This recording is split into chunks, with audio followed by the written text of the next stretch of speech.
Good evening. I would like to call to order the Keizer City Council in regular session. It is Tuesday, September 7th, 2021, and ask our city recorder to please call roll. Councilor Kohler? Here. Councilor Reed? Here. Councilor Herrera? Here. Mayor Clark? Here. Council President Smith? Here. Councilor Day? Here. And Councilor Dran? Here. And Youth Councilor Coleman? Here. Thank you very much. We will have a chance to visit with our youth counselor later on in the meeting. At this time, I would ask all of you who are able to stand to please do so and join me in the Pledge of Allegiance. I pledge allegiance to the flag of the United States of America and to the republic for which it stands, one nation, under God, indivisible, with liberty and justice for all. Thank you all very much. It's a pleasure to see everyone here this evening. We are going to commence with our special orders of business. We have several items that we get to proclaim, celebrate, and start with tonight. We're going to start with Constitution Week. This is something that we do every year, and I really appreciate the Daughters of the American Revolution for making that request on an annual basis. The proclamation reads as follows. Whereas the Constitution of the United States of America embodies the foundational principles of limited government in a republic dedicated to rule by law, and whereas September 17, 2021 marks the 234th anniversary of the Constitutional Convention in 1787, at which the Constitution of the United States was written, and whereas it is fitting and proper to accord official recognition to this magnificent document upon its anniversary, and to read it to remember how our government was established and the freedoms it guaranteed. And whereas Public Law 915 guarantees the issuing of a proclamation each year by the President of the United States of America, designating September 17th through 23rd as Constitution Week.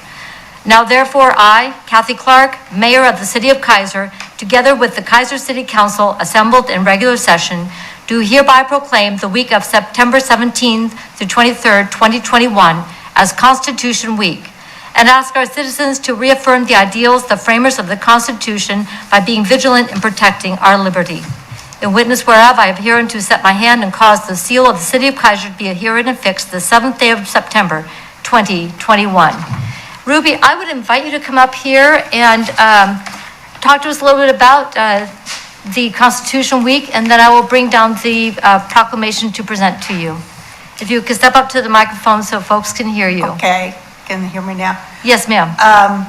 Yes, the Daughters of the American Revolution each year celebrates the Constitution, and I feel that right now it seems like we're getting away from the meaning of the Constitution, and which so I just would like for everyone to go through and read it, and so that's one of the things that is really important. It's really important that they become a citizen when they come into the United States. Therefore, they can vote. Other than that, they're not supposed to vote. So I appreciate you having the proclamation each year for me, so that it can remind us that we have that. Well, thank you very much for that and for the work of the Daughters of the American Revolution. My grandmother was, on my mother's side, was a member back in the day. But I think that remembering this and reading this document, I don't know about all of you, but I had to pass a test in the 8th grade to be able to move on to high school on the Constitution. And it was a year-long process of study to make sure that we read the whole thing and understood it to the best of our ability as an 8th grade mind can. But that was the rules in California, and I don't know if that is still the case or not. Councilor Day. Thank you, Madam Mayor. Mr. Johnson and I also had to pass a little test on the Constitution too, at one point in our careers. Was that kind of a high bar to your careers? Sorry, I could not resist. One of the things that the Daughters of the American Revolution has put out, they have this newsletter, and there's 100 questions in there that they show what the people that's taking the test need to know. And of course, some of them I didn't even know, even though I had it all through school. Yeah. So it's good to read it and remind everyone what it says. All right, well, I will bring this down to you, and thank you very much again for bringing this to us, and I encourage everyone to take time to read it, study, learn about the Constitution that is the governing document for our country. Thank you.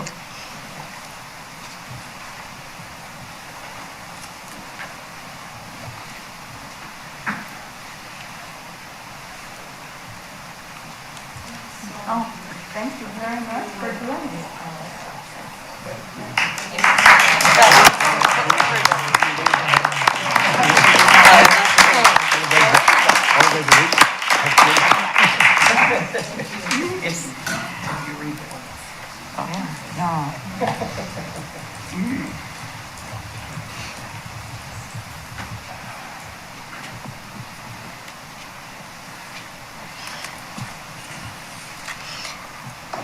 It is now my honor to issue the second proclamation for this evening, and this is in recognition of Hispanic Heritage Month.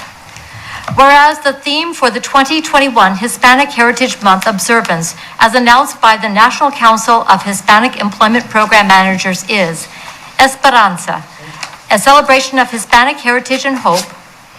And whereas the theme invites us to celebrate Hispanic heritage and to reflect on how great our tomorrow can be if we hold onto our resilience and hope. It encourages us to reflect on all of the contributions Hispanics have made in the past and will continue to make in the future. It is also a reminder that we are stronger together. And whereas Mr. Victory Anthony Zertu, I'm not sure I'm pronouncing that correctly, the attorney advisor at the U.S. Environmental Protection Agency, submitted the theme for 2021, stating, "The past year has been one unlike any in recent memory. This theme celebrates our Hispanic heritage and our resilience. It provides us the opportunity to reflect on those who came before us and held on to hope to create a better tomorrow. It inspires us to recognize that we are stronger together and reminds us that although we are apart, with hope, we are not alone." And whereas each year Americans observe National Hispanic Heritage Month by celebrating the contributions and importance of Hispanics and Latinos to the United States and those community members whose ancestors came from Spain, Mexico, the Caribbean, Central America, and South America. And whereas the people of the city of Keizer wish to recognize and celebrate the contributions and achievements of our Hispanic and Latino community members to our city and region, as well as dedicate ourselves to working together to address the challenges that still face Hispanic Oregonians in equity and access to the prosperity of Oregon. Now therefore I, Kathy Clark, Mayor of the City of Keizer, together with the Keizer City Council assembled in regular session, do hereby proclaim September 15th through October 15th, 2021 as Hispanic Heritage Month and encourage all the people of Keizer to join in this observance and celebration. In witness whereof, I have hereunto set my hand and caused the seal of the City of Keizer to be affixed this day, the 7th day of September, 2021. This will be on display here at City Hall, and I encourage all of you to look up the origins and also the celebrations nationally this year for Hispanic Heritage Month. It is, as you might expect, a very rich and rewarding reading experience, and also a great way to become aware of the incredible contributions throughout our community of the peoples who came here from Latino and Hispanic heritage. So thank you very much. Councilor Herrera. Thank you, Madam Mayor. If I may, a little background on how Hispanic Heritage, the original was actually a Hispanic Heritage Week. It was presented by Congressman George Brown in California and introduced by, let's see, which congressman was it? Anyway, it was introduced, and during Ronald Reagan, they expanded it, they made it national, and Ronald Reagan expanded it to 30 days. And the significance of September 15th to October 15th, that 30-day period encompasses I think it's 9 Latin American countries who celebrate their independence, and Mexico and I think it's Argentina do theirs on the 16th. So that's the significance of it, and I think it's an observation that I'm glad we finally got a proclamation, and it's something that I'm really proud to be of Hispanic heritage and proud of our contributions of that particular community. And so I really appreciate us making this proclamation. It means a lot to us and the Hispanic community, and I really appreciate that. Thank you. All right. Thank you very much.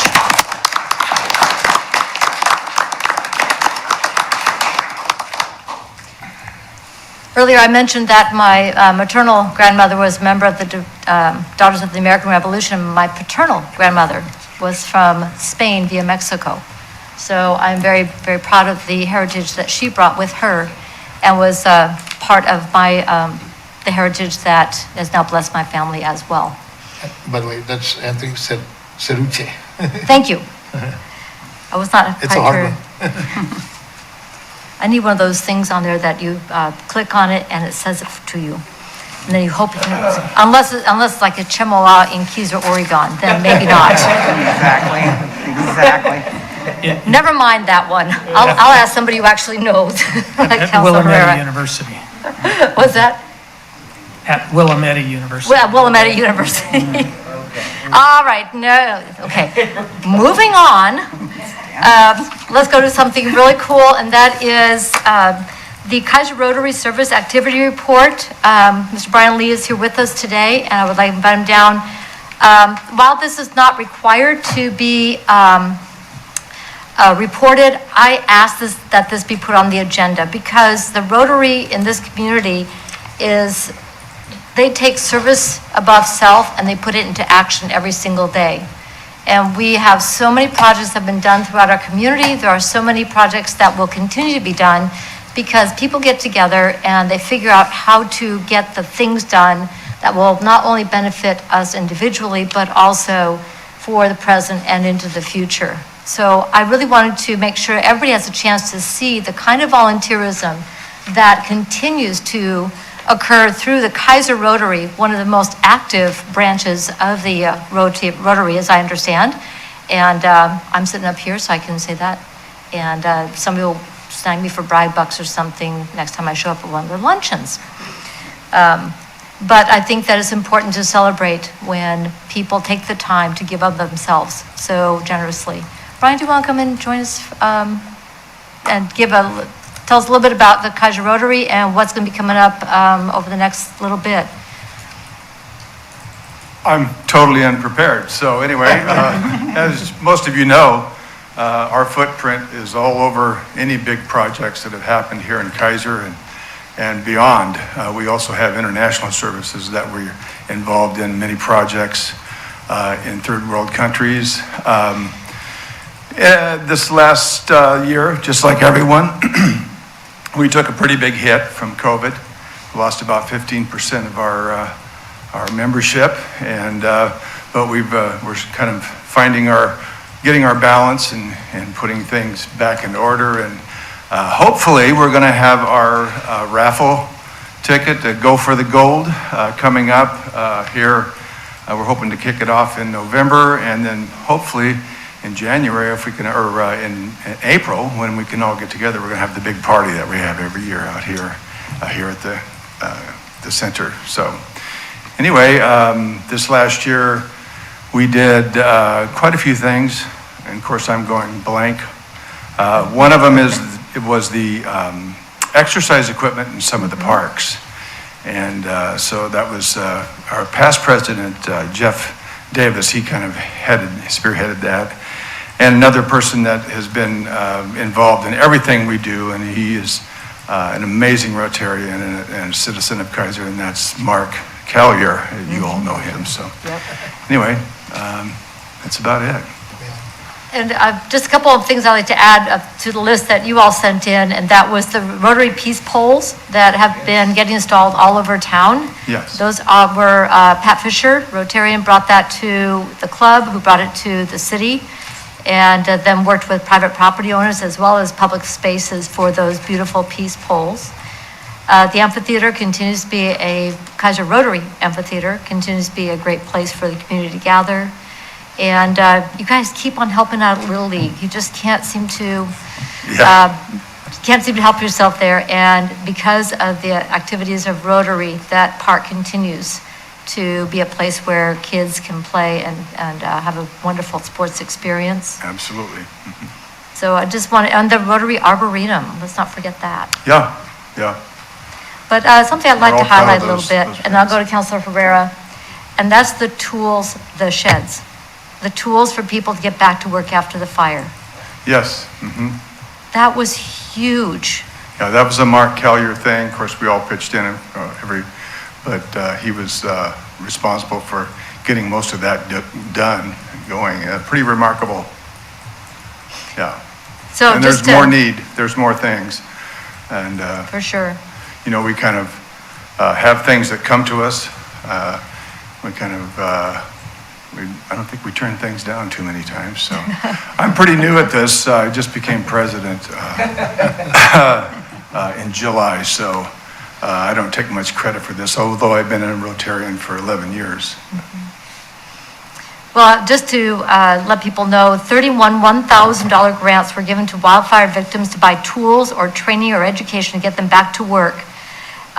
15 volunteers, 120 hours, I'm sure that's an underestimate, cash contributions of $35,000. And then additional value of donated cash of goods and services of $250. So those dollars went a very long way to helping people who had lost so much to not only get back on their feet, but also be able to help their neighbors as well. A good portion of those funds came from another source that was then handed over to us, that we handed it over to them. I'm not really sure exactly how that all worked. There again, Mark Collier was the spearhead on that one, so, yeah. I hear a theme. Councilor Herrera? Thank you, Madam Mayor. Hi, Brian. Hey, how's it Hi, going? neighbor.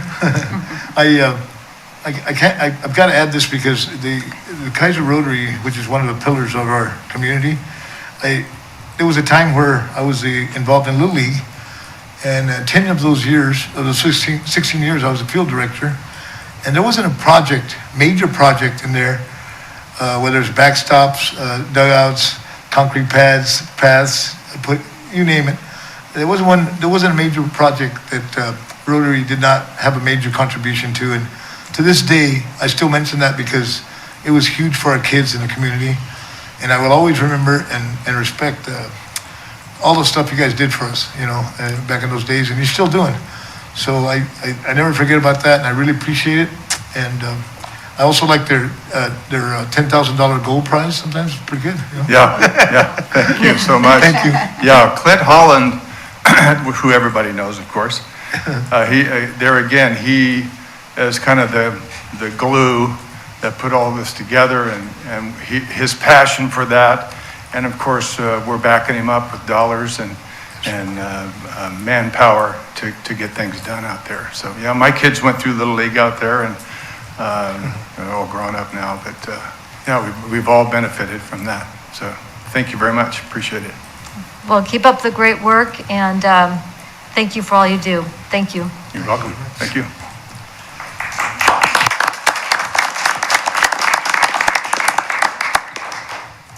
Before we move on to committee reports, I'd like to remind everybody we have another special day this week, and that is Phil Bay Day. So back several months ago, we had a celebration for one of our original city councilors, Phil Bay. His family helped get him here, unbeknownst to him, that he was going to be honored with this day. And this day has arrived, and it is this Friday. And I would ask people to go back and reread the wonderful contributions from Phil Bay to our community. And just remember that volunteers like him are people that are worth celebrating, remembering, and emulating. So wanted to remind everybody of that special occasion this coming Friday. And then one more thing, and that is to all of our friends of Jewish faith who are celebrating, starting last night, a happy Rosh Hashanah. to all of them. All right, this will take us now to committee reports, and we'll start off with the Volunteer Coordinating Committee recommendations for appointment to the Planning Commission, Budget Committee, and Mid-Willamette Valley Community Partnership. Mr. Hare. Thank you, Madam Mayor. I believe you have before you the proposed appointments. Sorry. You know, if I stay here long enough, I may remember which buttons to press at which time. Well, we keep moving seats on you too, so we're going to keep you guessing. Yes, I know. It's been kind of an adventure to find where I sit each time I show up. You have before you a memo from our city recorder, which lays out the proposed appointments to the Budget Committee, Planning Commission, and to the Mid-Willamette Valley Community Development Partnership. I think they're fairly self-explanatory. I'd be glad to answer any questions or seek help in answering questions. All right, thank you very much. Were there any questions from council on any part of the staff report on the recommendations from the Volunteer Coordinating Committee? Seeing none, Council President Smith. Thank you, Madam Mayor. I move that the Keizer City Council accept the Volunteer Coordinating Committee recommended appointments. Second? It's been moved and seconded that the Keizer City Council accept the Volunteer Coordinating Committee recommended appointments. Any further discussion? Councilor Kohler. Thank you, Madam Mayor. I'd just like to say that I've attended the Volunteer Coordinating Committee meetings. We've got a great bunch of people that are there, and these recommendations come not lightly, but with a lot of work and effort. I appreciate their efforts. Thank you very much. All in favor, please signify by saying aye. Aye. Any opposed, signify by saying no. Hearing no objection, motion passes unanimously. Just so folks who haven't read the packet know, the Budget Committee appointees are Susan London and Jonathan Thompson. The Planning Commission appointments are Sarah Hutches and Mo Avashan and Ronald Burson. And the Mid-Willamette Valley Community Development Partnership is Michael DeBlasi. All right. I have other committee reports, and I'd like to start off with Jane Herb, who is here to talk about the Planning Commission.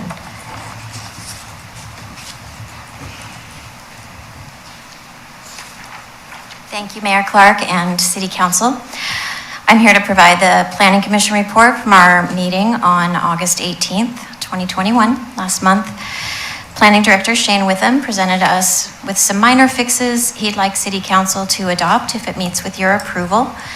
These are text amendments related to Section 2.102, Section 2.103, Section 2.104, Section 2.101, and Section 2.302. The Planning Commission voted to advise the City Council to adopt these amendments with a little bit of flexibility from on Section 2.302 with some language that the City Attorney, we would like him to do some adjustments on that language. So we discussed whether it was wise to make additional updates now, knowing that HB 2001 changes will need to be made. But Shane advised us that the update to the development code to adjust to the new requirements will take a lot of work, and we need to tackle all of that in partnership with a consultant. So we just went with the minor fixes that he had asked. City staff received a grant to hire a consultant for this work. So the Planning Commission, while we're not meeting in September, we will start meeting more frequently in the coming months to integrate the needed changes required in HB 2001 into Keizer's development code. So you will probably all know this, but for the audience too, just a summary or a refresher of HB 2001. This is a law that the legislature passed in 2019, which expands the types of housing that can be built in residential zones. So cities with populations of 25,000 or more must allow people to build duplexes, triplexes, fourplexes, cottage clusters, and townhouses in residential areas. So the adjustment to our Keizer Development Code, where needed, must be in place by June 30th of 2022. I'm happy to answer any questions if anyone has any, and thank you very much. All right. Thank you so much. Are there any questions on the Planning Commission? So, and I appreciate this work. The House Bill 2001 has to do with housing types and so forth, and it's going to be really helpful for us to be able to have some flexibility for property owners. So I'm looking forward to the work that you and the consultant and our highly talented staff will be doing on this to help bring more housing and housing types to Keizer. So appreciate that. All right, thank you so much. Thank you. And we just added 2 more to your group, so there you go. You have full complement. Mr. Sangster, let's talk traffic safety and then let's talk Monster Cookie, shall we?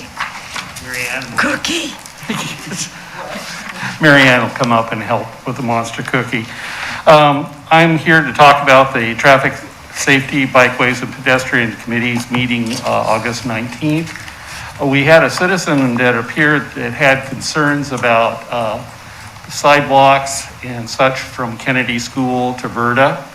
And that's already been on the committee's radar, and we had a great discussion on and directing her with the police, possibly doing some enforcement on that for speeding in that area, as well as safe routes to school, because we actually applied for a grant for that area 2 years ago. So that's, it kind of refreshed the committees that let's focus as much as we possibly can on the Kennedy area. The other area that we had a lot of discussion on is red light cameras. Our meeting from July, the idea of a red light camera came up, especially on River Road because of issues with running stop lights and stuff. And at the time, the whole committee, including myself, was quite for it. But then this last meeting, Sergeant Leday came in and was able to explain that it's a proprietary thing. Their company actually runs it.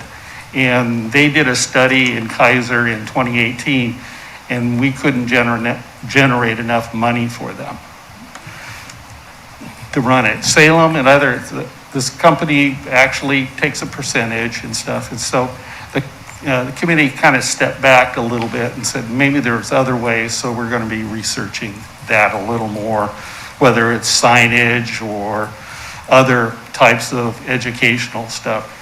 Because if it is if we can't generate enough money for them, that means we're in pretty good shape in a way. Any questions? It was basically a 2-subject meeting that lasted some time. But, Well, and I would point out I think everybody here knows that even Salem only has very few intersections where they have the red light cameras. And that is partly because the volume of red light running was so significant and the crashes so horrific that both in frequency and intensity, they were able to make the case both operationally and financially for that investment. So this is a tool that is not used lightly, but when it's put in for an extremely good reason. And I think we all know, 25th and Mission was just horrible, and it still is. When I was driving to work back in the day, like 2020, when I used to drive to work, that was an intersection I'd have to go through, and I'd see that little flash, and it's like, got one, kind of like my bug zapper. So. I've been zapped there, so. Never thought of it as that, but. So sit in traffic and think of that next time you see that light go off. Got one. But I think it also reminds people that these particular intersections have a significant risk factor in terms of crashes and the severity of crashes. So yes, the fact that we don't have intersections that rise to that level is great. Yes, that there are maybe other things that we can do to increase safety at our busy intersections. Fabulous. I think that would be, I encourage you to pursue that. One of the facts that was brought up was a lot of the issues at our intersections where there's accidents, distracted driving comes out as number one. Yep. So maybe partnering with ODOT, traffic safety and stuff on that. There might be some programs. The committee will work on it with the police. I love that. And there's, we've also done Distracted Driving Awareness Month. So if someone wants to bring me that information at the appropriate time, I'd be happy to assist with that in whatever small way I can. Want to talk Monster Cookie? Before I do, I've got two things for you, and I'm going to forward this to Counselor Day, who's your liaison. Yep. Because you were on the call for SCATS, the Salem Keizer Area Transportation Study. There's two things I would like to forward to the Traffic Safety Bike Ped Committee. One is the Public Participation Plan, the PPP. That's a different PPP than the one we've been talking about recently. It's a survey update, and I'd love to send it to the committee to participate in that survey. Kim Sapinar from the Council of Governments, this is her project, and what she's doing is has the survey out to get feedback from interested parties on how to continue to broaden and improve their outreach. Right. So I'd like to send. I've already done mine. You've done yours. The rest of the committee would love to get that information. I'll get that to you. And the other one is from MWAC, the Mid-Willamette Area Commission on Transportation. I'm going to be sending this to you as well. We got an update on the strategic bike pedestrian project prioritizations for fiscal year 24-27. Now, this is not specific to Keizer, but knowing the interest of this particular body of individuals, I thought this might be very interesting to you to know what is happening on a more statewide basis in terms of the policies and the projects that are coming forward. And they're going to have an online open house for the statewide project selection, the 125% list, and that only means something to the people who are writing grants. If you're on the 125% list, that means you're pretty sure you might get funded, but you still could end up below the cut line. And that open house online is scheduled for the 15th of September through October 31st, trick or treat. So I want to get that to you. And again, if you can get that to members of the committee and interested parties, getting the input from the committee on that, I think would be helpful. So I will get this to you. Okay. Sounds good.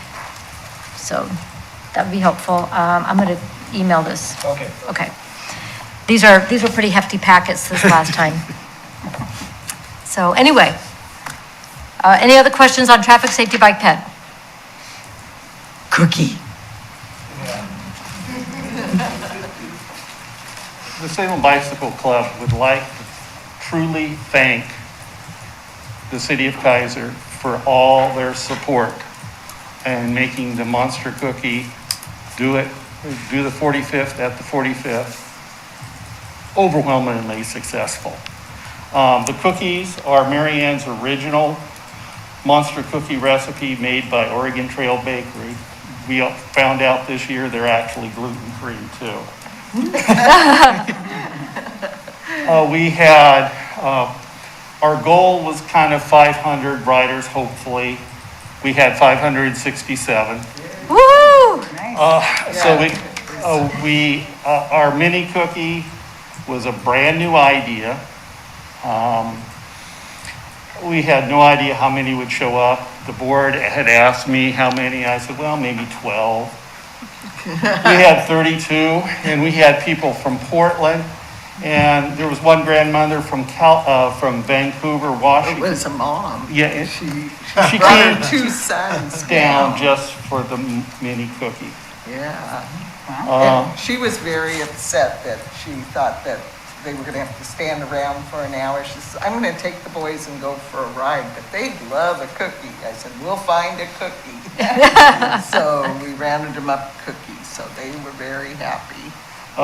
We had booths there from ODOT Traffic Safety. Our committee had a booth there, and we did some fitting of some helmets. The Salem Keizer Transportation had a bus there. McCrae Carmichael from Safe Routes to School had a booth and talked she was excited because she got to talk with a lot of parents from the Cummings neighborhood, which she's working with. Bike Independence had a booth there. Oregon State Extension also had a booth there, and they had their blender bike there. Orange blender bike. Surprise. Yeah. And Salem Keizer Transit, Trip Choice had a booth. In fact, they had gave the bike club a sponsorship of $1,000 for it. So we had 567 riders. We had people coming up to both Marianne and I, Chief Teague. People from out of town want to know how we got the police to work with us. Cookies, I'll tell you, the day is easy, cookies. We had people from as far away as the Bay Area, a lot of people from the Seattle-Tacoma area, Bend, Medford, Eugene. There's a group from Coos Bay that will only come up if we guarantee the macaroons. We always have macaroons. We always have macaroons. We had very little food left, but what we did have left, we packed up Sunday evening and we took to Smokehouse.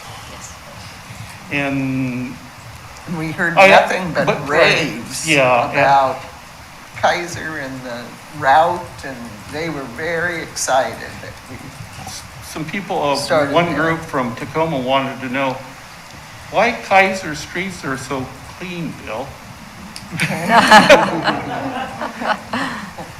They swept our route as part of the plan, regular schedule, but swept the streets. And Keizer Police, Sergeant Leday should be an admiral. Everything in Miranda, people were saying, giving us feedback, well after the ride, and walking up to us, because I don't know if anybody saw the park. We had 350 cars parked there. And people just loved it. I don't know how the club's ever going to go back to Salem after Keizer. They loved the parking because it was more secure. The parks, Robert did an excellent job of helping us. We had water, we had everything we needed. So big thank you, Keizer. Well done. Every one of the departments just stepped up big time. Let's keep it here then. Yeah. What do you think? We want to. If it was up to us. Yeah.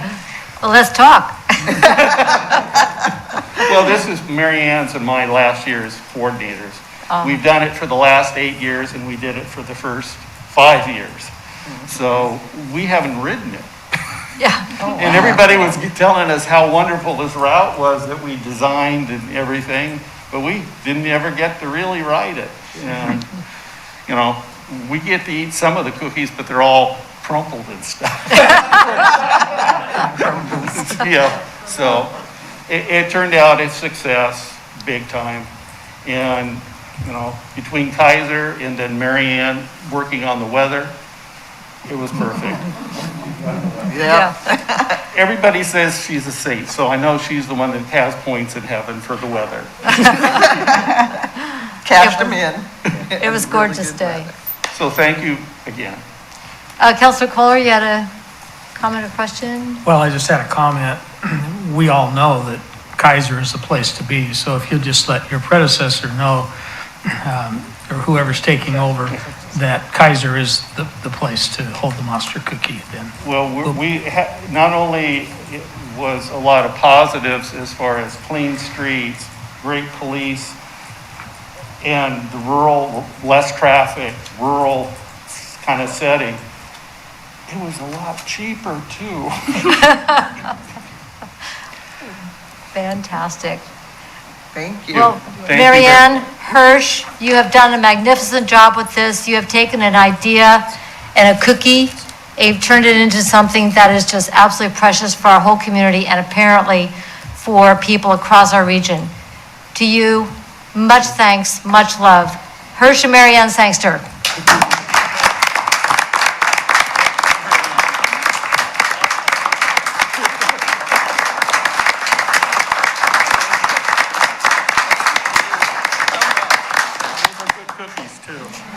They're delicious. We'll enjoy the cookies. Do you have any yellow cookies? The ones with the yellow and green M&Ms. All right. Orange and black one, Roman? I love the beaver duck stuff.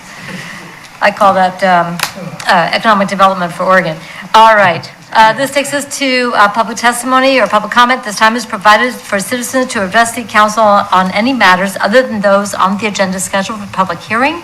We have two public hearings scheduled this evening. One is for the 7-Eleven store on Eulalie Drive, the liquor license application, and the ordinance amending the process for the formation of public improvement reimbursement districts, declaring an emergency and amending ordinance number 2015-716. If you're here for those two, stand by.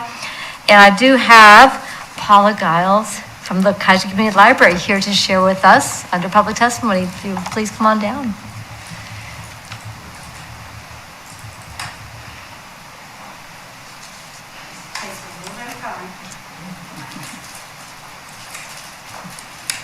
No rush.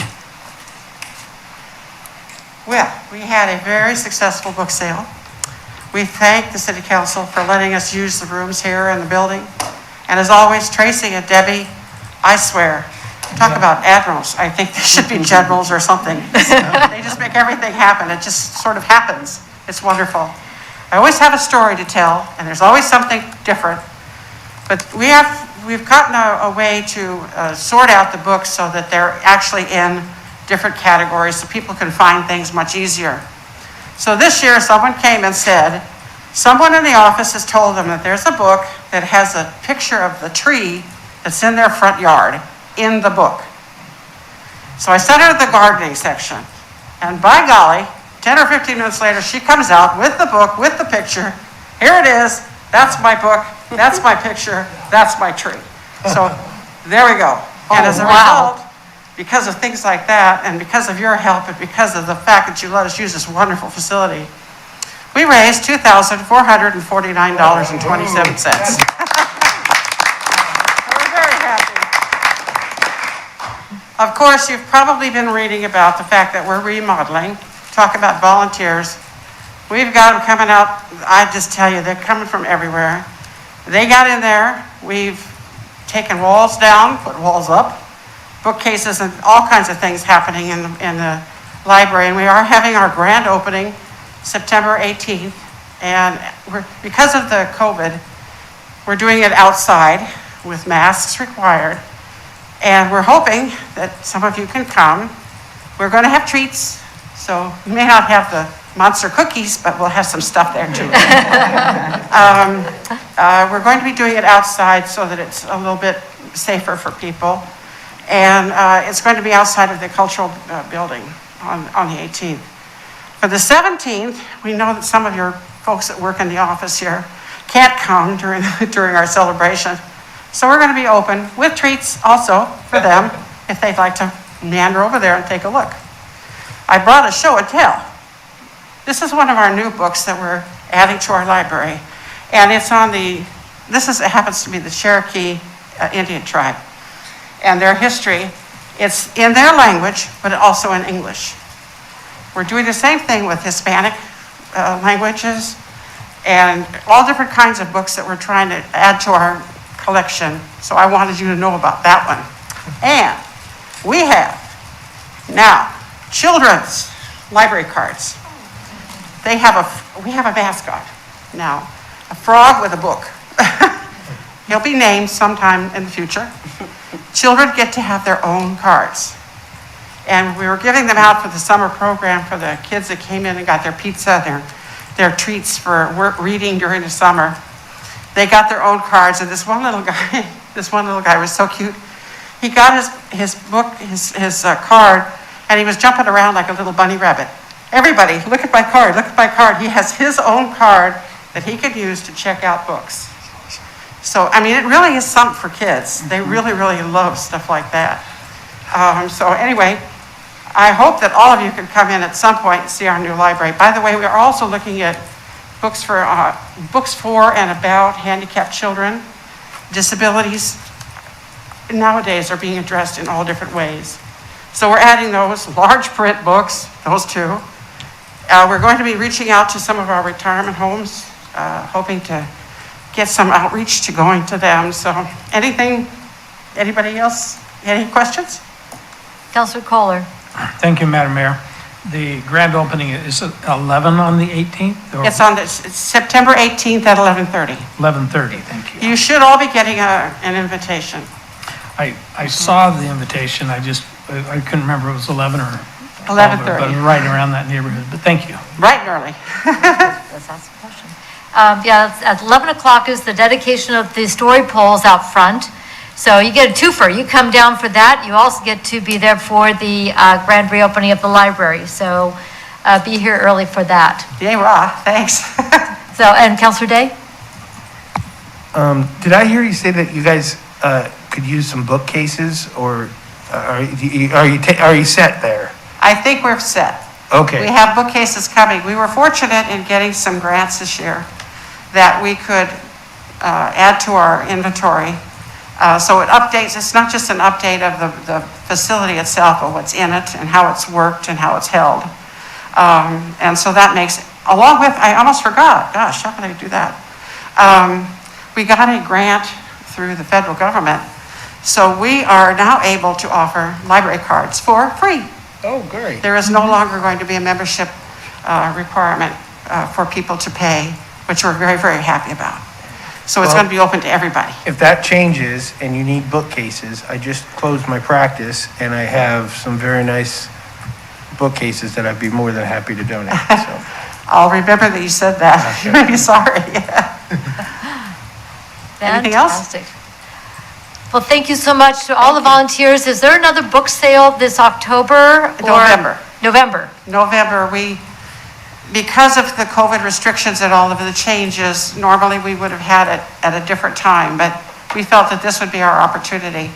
Of course, the funds we raise help furnish these kind of books, so we can add to our collection. We really are trying very hard to diversify and make as much different material available as possible.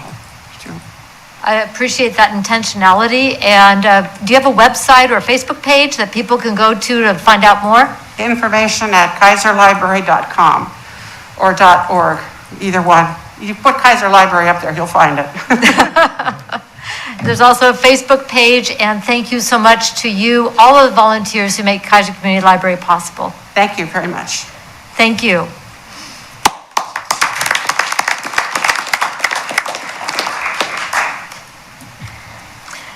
I don't have anybody else signed up for public testimony. Is there anyone else who wanted to address the council tonight before we go to public hearings? I will acknowledge for the record, we have public comments that were received in writing. One is from Blue Regard, I think is his full name. He's a resident of Keizer. His topic was the Susan Court Gang. Skylar Cruz Woolsey, resident of Ballston Spa, New York, on Keizer traffic signals and intersections. Michael Robertson, resident of Keizer, speeding on Dearborn Avenue, and Art Barberwitz, resident of Keizer, a piece that he wrote in memory of September 11th, 2001. So those will be entered into the record. And if there's anything that needs follow-up from staff or to bring to us regarding any sort of agenda item, I will look to staff to make that recommendation. All right. Then let's go to public hearings. And item 7A, which is the 7-Eleven store Eulalie Drive liquor license application. The public hearing is now open. City Manager. Thank you, Madam Mayor. This is an application from the 7-Eleven store, which is being constructed over, I think that's on Shamawa or just off it. I'm still getting acquainted with the community. And this is a standard public hearing anytime that you would have a new liquor license renewal. It probably comes as no surprise that 7-Elevens sell beer and wine, and so that's what this request is about. Our ordinance requires a public hearing currently, and so that's what the purpose of this hearing is for, is if to hear if people have any thoughts about a new liquor license in this location. All right. Thank you very much. Were there any questions on the staff report? that went with this application. I don't have anyone signed up for, sorry, did I see a hand? Councilor Kohler. Thank you, Madam Mayor. Just to verify, this is the new 7-Eleven at the Jug Handle up by the freeway. Okay. Does anybody, I don't have anybody signed up on the sheet for this public hearing. Is there anyone here present who would like to address the council on this matter? Seeing none, councilors, any additional information that you need prior to closing the public hearing? Seeing none, the public hearing is now closed. Council President Smith. Thank you, Madam Mayor. I move that the Keizer City Council recommend approval of the application for 7-Eleven store under the guidelines as established by ORS 471.178 and the ordinances of the City of Keizer. This recommendation shall then be forwarded to the Oregon Liquor Control Commission for final approval. Second? It's been moved and seconded that the Keizer City Council recommend approval of the application for the 7-Eleven store under the guidelines as established by ORS 471.178 and the ordinances of the City of Keizer, and then forward the recommendation to the Oregon Liquor Control Commission for final approval. Further discussion? All in favor signify by saying aye. Aye. Any opposed signify by saying no. Motion passes unanimously. The next public hearing is an ordinance amending the process for the formation of public improvement reimbursement districts, declaring an emergency, amending ordinance number 2015-716. The public hearing is now open. City Manager. Thank you, Madam Mayor. I'm sure the council recalls this request from a previous city council meeting, and I believe our city attorney is prepared to address the issues. Thank you, Wes. Madam Mayor and Council, you may remember the council, having heard the request of the developers of Keizer Station Area C, Bonaventure and Coal Banker Mountain West, directed us preliminarily to move forward to change the reimbursement ordinance to allow the annual adjustment or the interest rate to begin at the time the development is finished rather than at the time of the agreement. And by the way, before I forget, Mr. John Eld from Bonaventure is here tonight. He did not sign up, but if you have questions, he indicated he'd be available. Council directed us to move forward with that, and so we have an amendment to it. You can see it's pretty straightforward on page 16? 14. Awfully small numbers. The annual fee adjustment says that it'll be fixed and computed as simple interest and begin at the anniversary date of when the final costs are approved and objections have been resolved, so rather than at the time. And so the process here would be, if there's no questions and nothing raised at the hearing, that you go ahead and adopt this, and then after that, the extra steps would be to, specifically with regard, this is, by the way, for the entire city, not just Area C, okay? So this would apply to future reimbursement districts as well that apply. With regard to Area C, what would occur is after this, then we would look at amending the reimbursement district formation, and then finally getting the final reimbursement agreement done. So those are the next two steps for Area C. So with that, I'd be happy to answer any questions. All right, thank you very much. Questions on the staff report? Okay. Is there anybody here who would like to address the council on this matter? I have nobody signed up on this public hearing sheet. Anybody? Anybody? I think everybody's good to go. Any other questions or information needed by council prior to closing the public hearing? Hearing none, the public hearing is now closed. Council President Smith. Thank you, Madam Mayor. I move that the Keizer City Council adopt a bill for an ordinance amending the process for the formation of public improvement reimbursement districts, declaring an emergency, amending ordinance number 2015-716. Second? It's been moved and seconded that the Keizer City Council adopt a bill for an ordinance amending the process for the formation of public improvement reimbursement districts, declaring an emergency, amending ordinance number 2015-716. Discussion. All in favor, please signify by saying aye. Aye. Any opposed, signify by saying no. Motion passes unanimously. That concludes our public hearings for this evening and takes us to administrative action. Item 8A is resolution authorizing the city manager to enter into agreement and First Amendment to agreement with the Greg Prothman Company. City Manager. Thank you, Madam Mayor. I believe you have before you the contract, and I will let our city attorney speak to that. I will just speak to my role in the process, which was to contact the references of the Greg Prothman Company, which I did. You have a summary of the responses to my reference check. They were all generally very positive, and I'm not sure I learned anything new.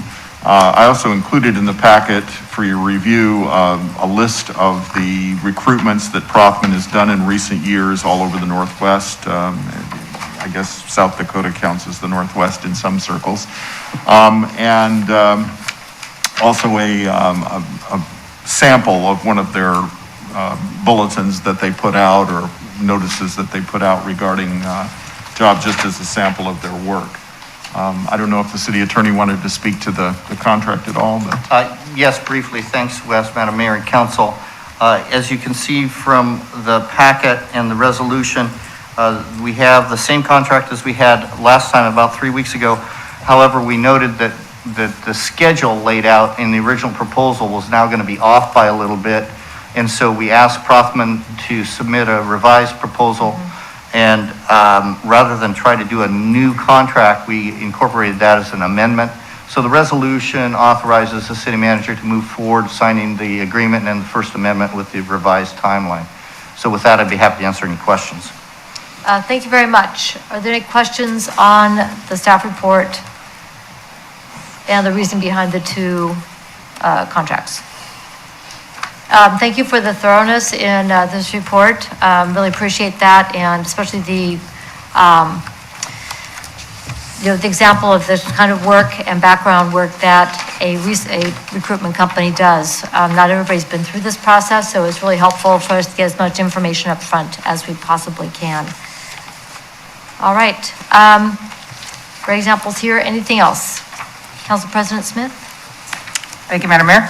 I move the Keizer City Council adopt Resolution R 2021, authorizing the city manager to enter into agreement and First Amendment to agreement with the Greg Prothman Company. Second? It's been moved and seconded that the Keizer City Council adopt Resolution R 2021, authorizing the city manager to enter into agreement and First Amendment to agreement with the Greg Prothman Company. Discussion.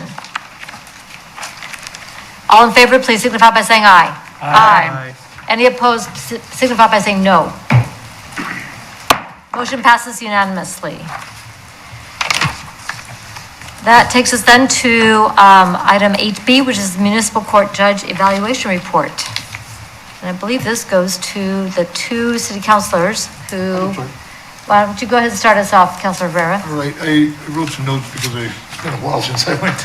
I think it was the 5th of May when I went. I'm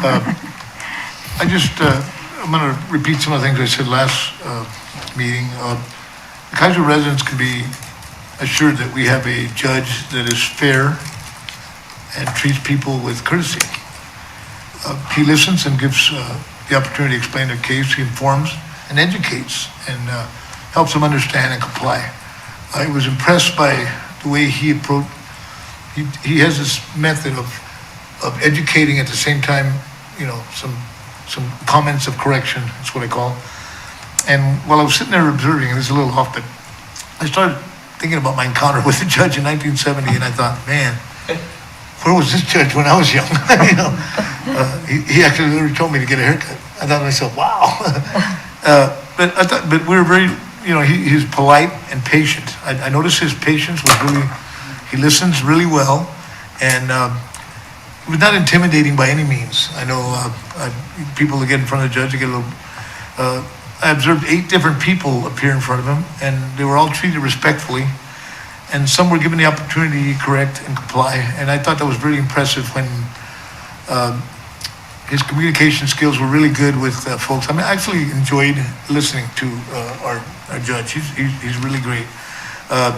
Also, I'd like to add that the police officers were very professional. They were there, Officer Quintero, and there was several. But he also addressed them really, the way they worked together and talked and explained was not quite like our explainer-in-chief here, Mr. Johnson, but it was very well done. And I was more than impressed. And like I said, our residents should be very proud of our judge and how he operates, and the respect that he gave, like I said, was was awesome to see. It was nice to watch. So that's my 2 cents. I hope I didn't repeat anything like the last time, but I mean, I just was really appreciate that.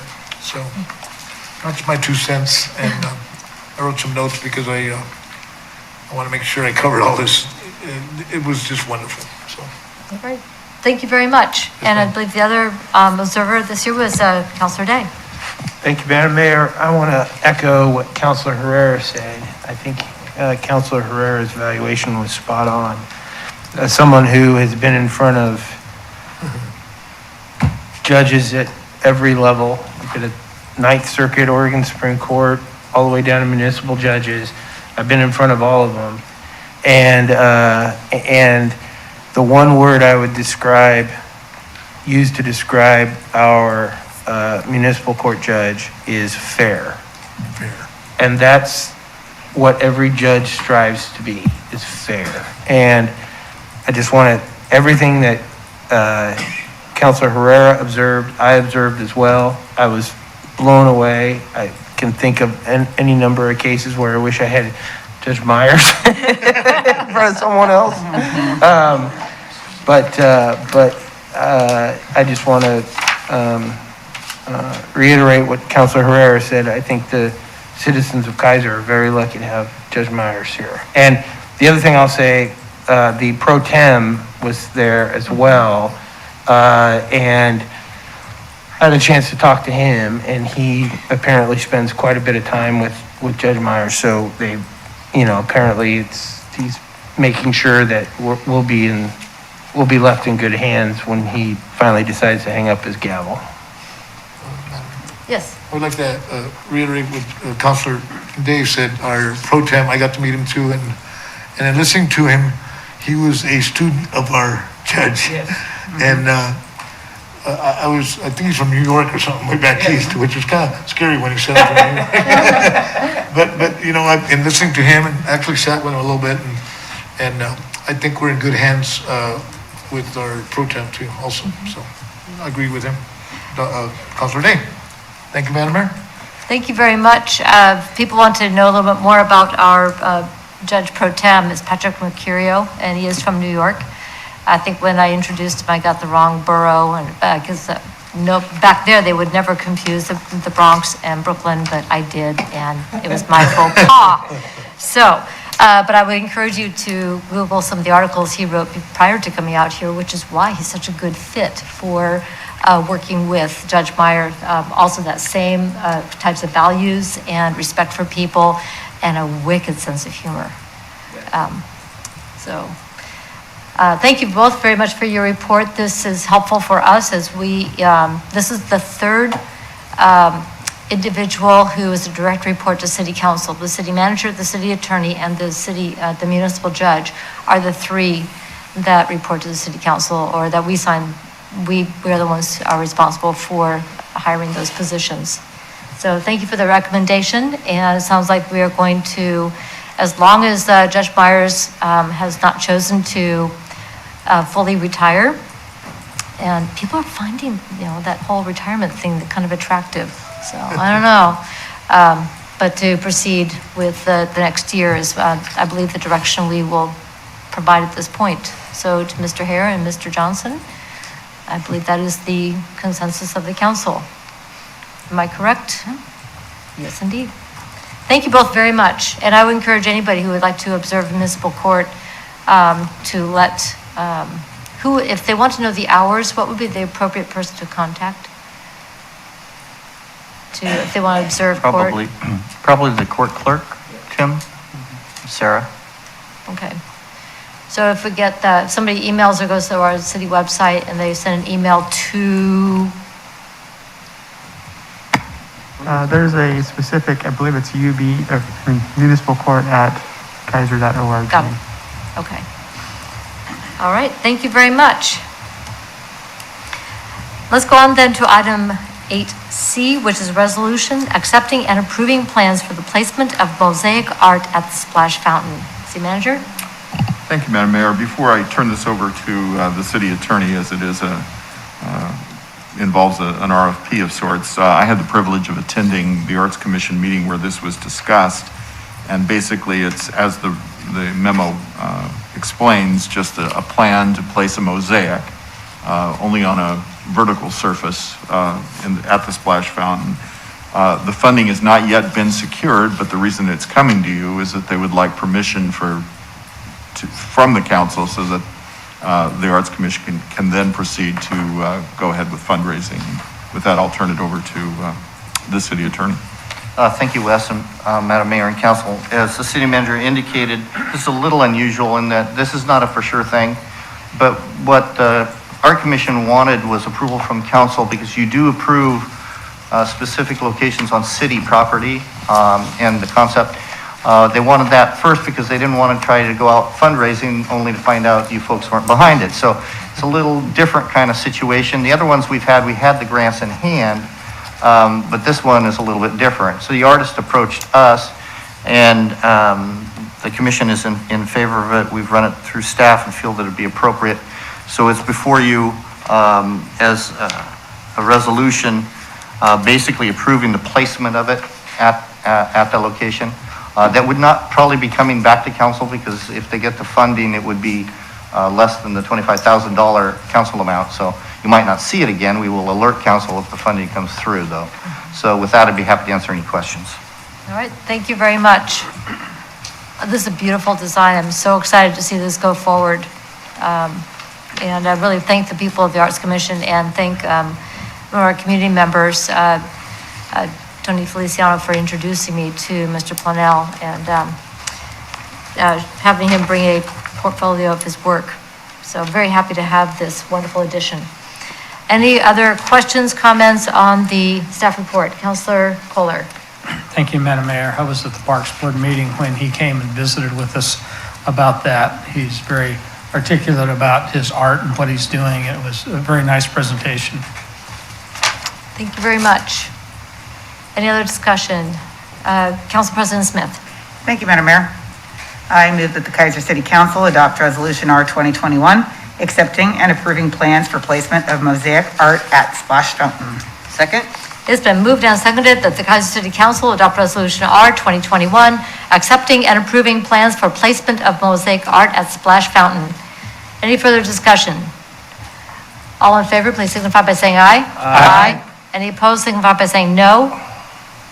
Motion passes unanimously. And item 8D, a resolution recognizing national observances and commemorative heritage months. City Manager. Thank you, Madam Mayor. Before I turn this over to our finance director, I just wanted to commend the work of the Community Diversity Engagement Work Group. They've selected, as you can see, a fairly short list of observances that the council may want to consider. That may sound like an easy job, but I've forgotten how many, maybe Mr. Wood can inform us, how many different choices you have in terms of national observances. You could be doing it sort of endlessly. And the group settled on this list, which I think is fairly comprehensive, but yet also not extreme. With that, I will turn it over to Mr. Wood. Thank you, City Manager Hare. Mayor Clark and City Council, the Community Diversity Engagement Work Group met on July 21st and made a motion to recommend that the council recognize the following national observances and commemorative heritage months in support of the city's statement of values, justice, equity, diversity, and inclusion. This list included in the staff report came from the Library of Congress. These are all national heritage type of months that have been enacted, most of them by presidential seals. The list was, like I said, originally taken from the Library of Congress. Unfortunately, that list was taken down about a month or so ago, so I can't direct you specifically back to that. But each of these months' days are still listed on the Library of Congress, and they have a large amount of educational materials. Enough so that you could spend days observing each of these days and months. As a city, we make the recommendation to recognize these activities, and when we say recognize, really what we're talking about is acknowledgement on the city reader board, acknowledgement on the city website, with links to additional educational type of materials. Also including displaying educational materials at City Hall if we have a presentation that we'd like to put together. Also at the mayor's discretion, a proclamation at city council meetings, similar to what we did with National Hispanic Heritage Month tonight. It's the recommendation the city council review the national observances and commemorative heritage months, and if so chooses, making a motion to adopt the resolution to recognize those observances and commemorative months in support of the city's statement of values, justice, equity, diversity, and inclusion. And if there's any questions? Thank you very much. Any questions? Councilor Reed. Thank you, Madam Mayor. I just wanted to clarify, I guess, who is going to be responsible for making these things happen? Is that a staff issue? Would it be a function of this, the Community Diversity Engagement Group, or who's going to be making this happen?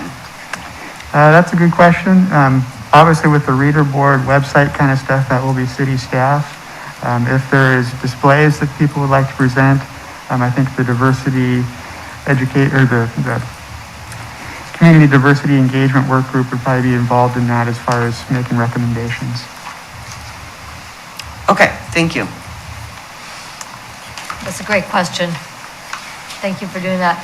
And that, as a note then with, since the work group is a work group and that is specific to this biennium, if you will, of the city council, if we do create a standing committee that continues that work, this will have to be embedded in the work plan or the requirements, the expectations of that committee when we do take that step of evolution.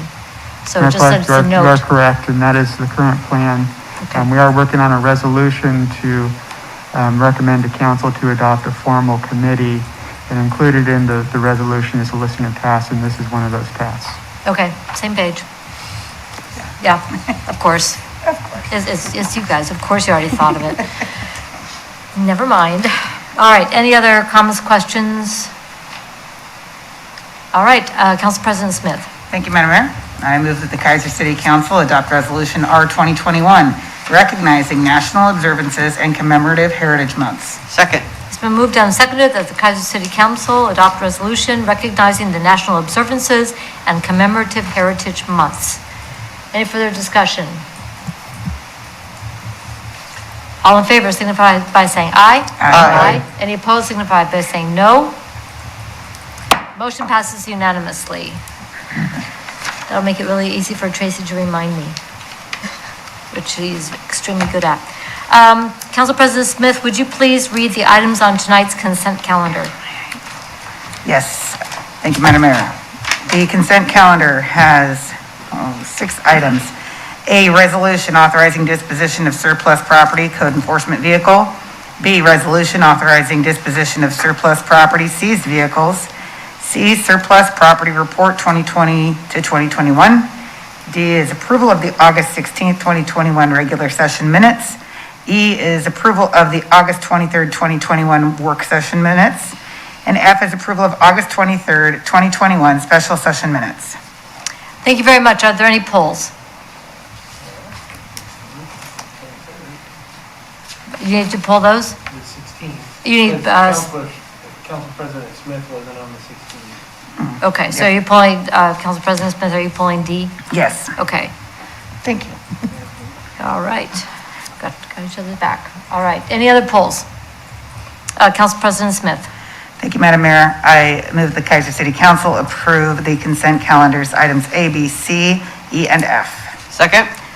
The consent calendar items A, B, C, E, and F have been moved and seconded. All in favor signify by saying aye. Aye. Any opposed signify by saying no. Motion passes unanimously. And then D, D, I was not here, so okay. I can But still you- move it. Okay, I move the Keizer City Council approve consent calendar, item D. Second. Consent calendar item D has been moved and seconded. All in favor signify by saying aye. Aye. Any opposed, signify by saying no. Abstentions? Aye.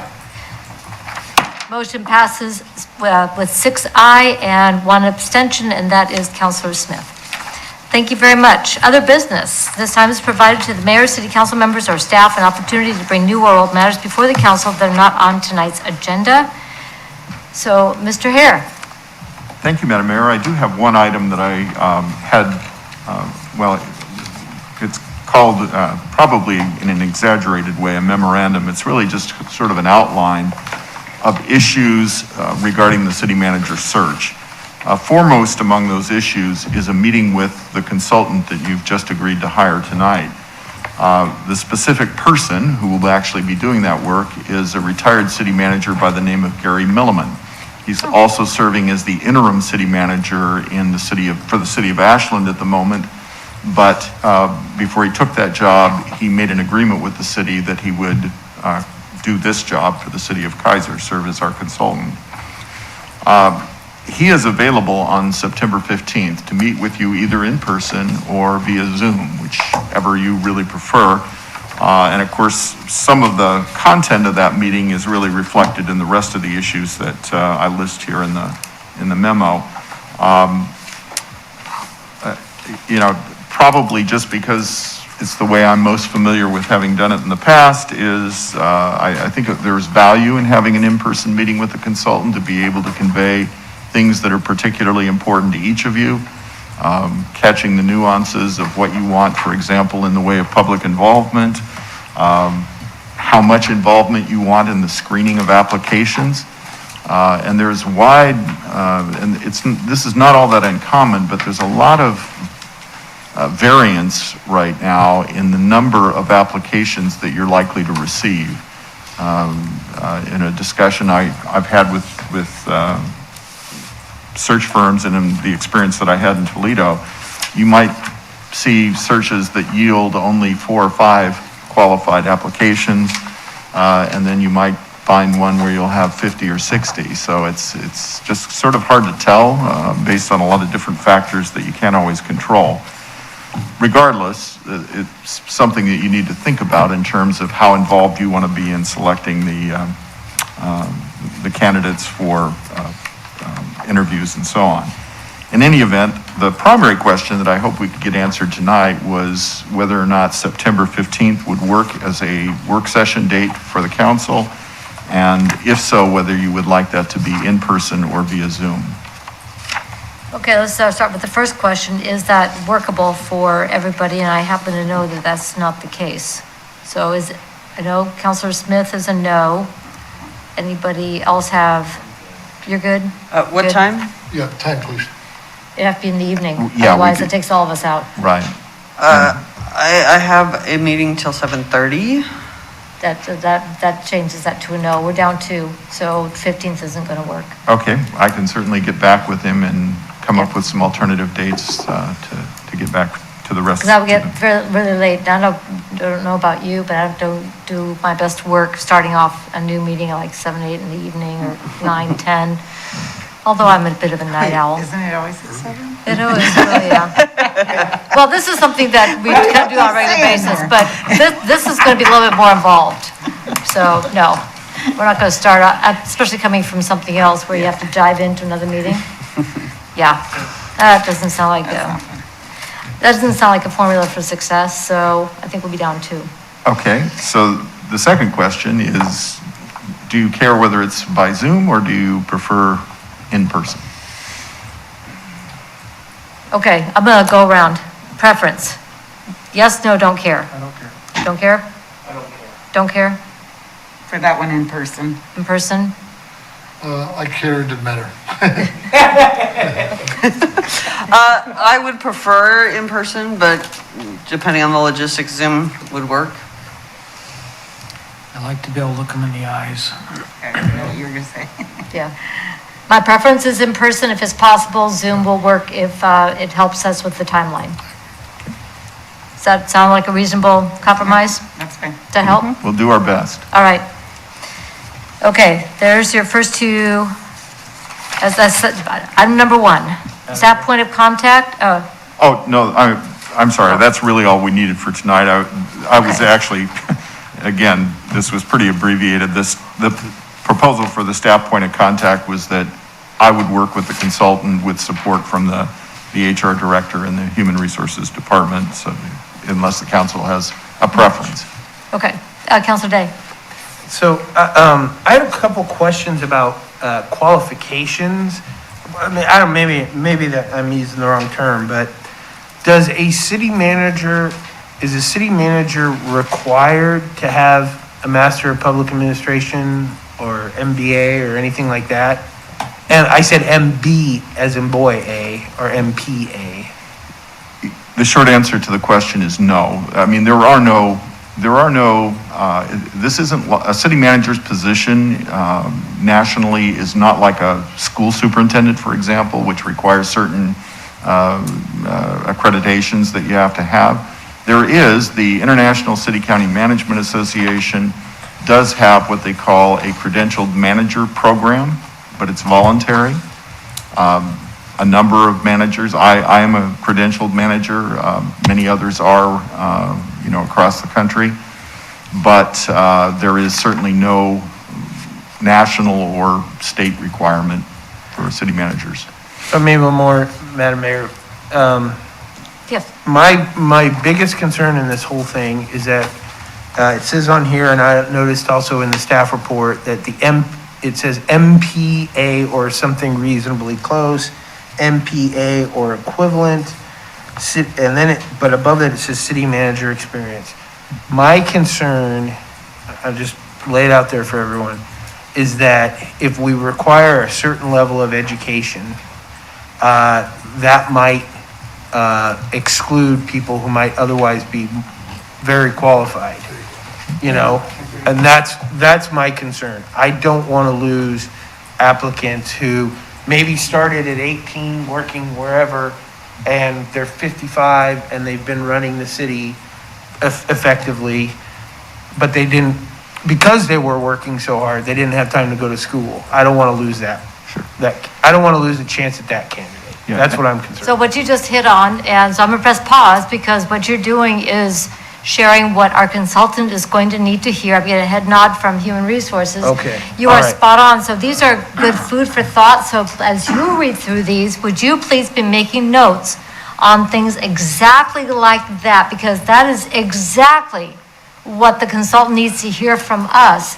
And then the consultants will take all of this input and then give us what they hear, what we're looking for, not what they're telling us we have to have, because you are right, that this is not a position that has a licensure like a superintendent or or an attorney, passing bar and so forth. This is very much more like selecting the CEO of an organization, and that's based on a broad list and diversity of attributes that every organization then selects to meet the needs that they have.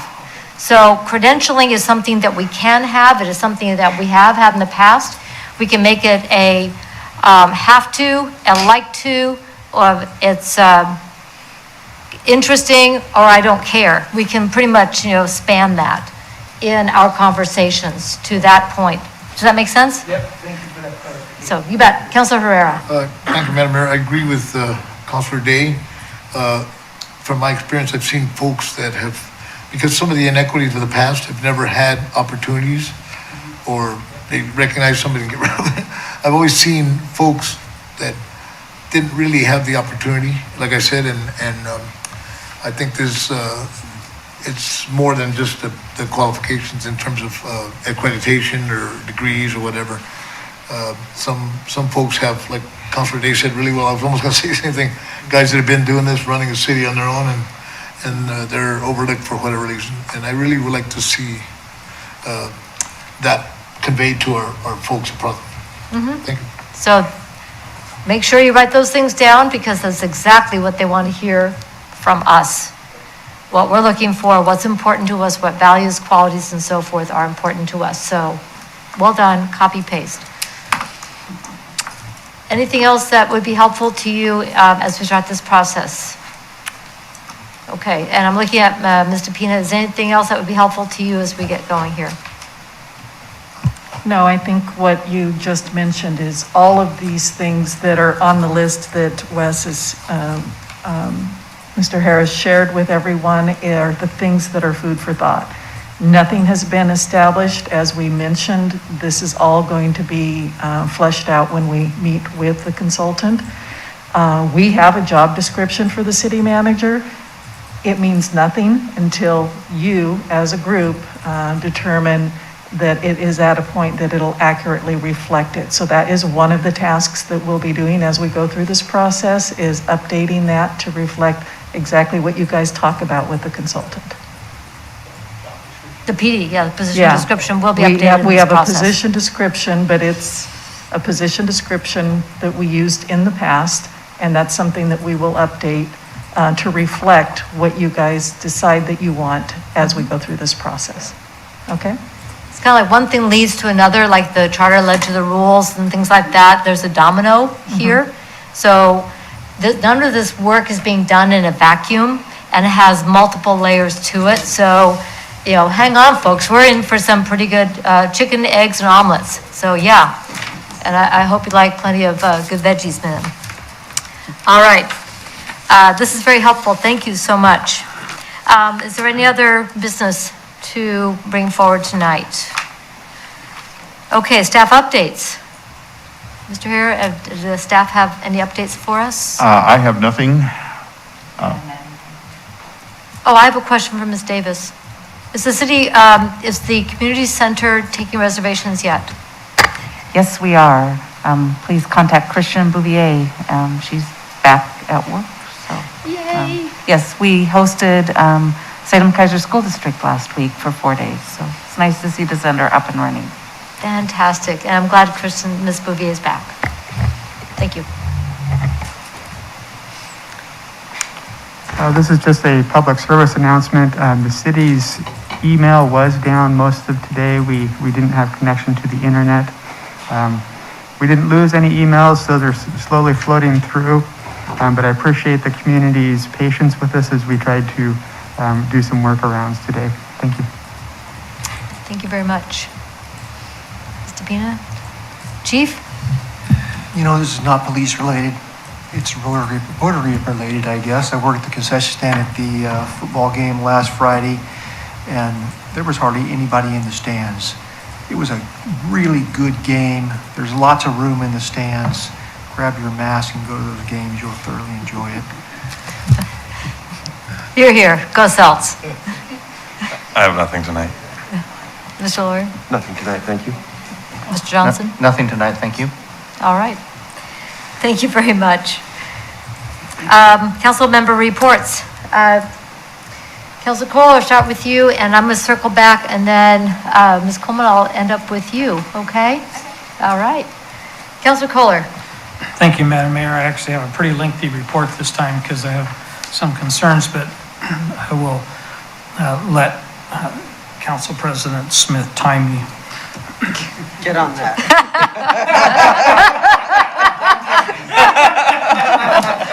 And go. So Wednesday, the 18th, at a chamber board meeting, we talked about all kinds of great things like the monster cookie and such that were really neat things. We also talked quite a bit about the Percy event, and that September 23rd auction is coming up. So tickets are $40, $3.50 a table. We had about 40 entries in the parade, which is pretty exciting. And on December 11th, the Holiday Lights Parade will happen. Yes. Of course, we had the work session, and I'll leave that at special session, etc. Keizer Community Dinner was held on August 25th. We had a lot of good people there. It was a little lighter attended than some of them have been, but it was really good. I had a lot of comments from people saying it is so good to actually be out and be together. Chamber greeters, I went to 2 of those this last couple of weeks. The Keizer Chamber continues to grow. It actually has more members now than it did a year ago. So that's really amazing. They've been doing a lot of really great work. I just wanted to commend them for that. And then the Rotary, I'm so impressed as I learn more and more about what the Rotary does. and contributes to our community. We're very fortunate to have a club like the Keizer Rotary Club. Excited about September 10th, Phil Bay Day. On September 11th, there's a number of things going on. The 20-year memorial service, the fire department's put on 11 a.m., or 7 a.m., excuse me. 7, yep. 7 a.m. And then the DAV car show at the Home Depot at Hager's Grove. Our own Mayor Kathy Clark will sing the national anthem to begin that event. And also on September 11th is a day of service that's going on at the North Santiam recreational area. It's a fire restoration and upgrade project. We'll start at 9 o'clock. I'm excited about the library dedication coming up. BCC. The Voluntary Coordinated Committee will be taking applications for 3 vacancies on the Parks Board, 2 vacancies on the Traffic Safety Bikeways Pedestrian Committee, and there are still opportunities for youth committee liaisons. So I encourage people to take a look at that. And then on 8/24, City Manager Hare forwarded an email from a Wallace Reed, a Salem resident who was concerned about how the Covanta plant might affect the Chemawa Indian School, and was wondering if we wanted to take a look at that. And so I took opportunity to contact Matt Mahler, who's one of the chief engineers out of the Covanta plant, and he has an answer for that, which basically says, come test anywhere, anytime you want. I've been involved with some people that, and done some research with the Covanta plant. What a great opportunity we have to have such a wonderful facility in our community. It's probably the best thing I've ever seen when it comes to trash disposal. And I know a lot of trash. Would you forward that information to get it to Tracy, and then she'd get it to us? Yeah, he basically said, thanks for reaching out. Nothing more important than being a good neighbor. And he says, we work closely with Marion County officials and Oregon Department of Environmental Quality. They are willing to do any testing that you want because they're an excellent facility. And I think that's all I have. Let me turn the page. Yeah. You on time. How'd I do? You're close. For as much stuff as I went through, I thought that's pretty dang good. Okay, we're back at it, right? Fantastic. Councilor Reed. Thank you, Madam Mayor. I attended the Marion County Sex Trafficking Task Force. It was a Zoom meeting, and that's an opportunity for the county to update some of the local leaders and local organizations on their efforts with that. And it was interesting to see that there was a lot of efforts that coincided with the youth contingent of the Mid-Willamette Valley Homeless Alliance. And so I was really excited to see what's going on there. Things that they're taking a trauma-informed, victim-focused approach, and so they're handling this kind of situation in the most humane way possible. We have at McNary an Aware Club, which talks a lot about this, and there's a lot of room for collaboration with some of the youth with that club. So I will be working with Tracy Rhodes and to see if we can get a little bit more involved with that. So we'll see how that goes. But that was a really interesting meeting, and Safety Compass does offer training, so if anybody has any kind of involvement in any organization that needs training in this area, contact Safety Compass, which can be found online. I attended the Keizer Network of Women Luncheon, where we discussed, well, first of all, the mayor gave a fantastic presentation, and appreciate her involvement with that. And we also talked about the Percy event, as Councilor Kohler said, that is on the 23rd, which raises money for the local schools. So a lot of keeping the closets, the supply closets up and running and stocked, and they do a whole lot of work for the youth in our city. And so That is a fantastic event, and you can get information on that through the Chamber of Commerce website. I did go to the first football game, and thank you, Chief, for those fabulous hot dogs. My grandsons were most appreciative. It was a great game, and it was a lot of fun, and Keizer Rotary and the concessions, I would say knocked it out of the park, but that's the wrong metaphor. But yeah, touchdowns, that's what we're going for. And the other thing I did was I attended the state fair, which was a wonderful thing after so long. And so it was just a lot of fun, and yeah, good to be back to a little bit of normal, if not full normal.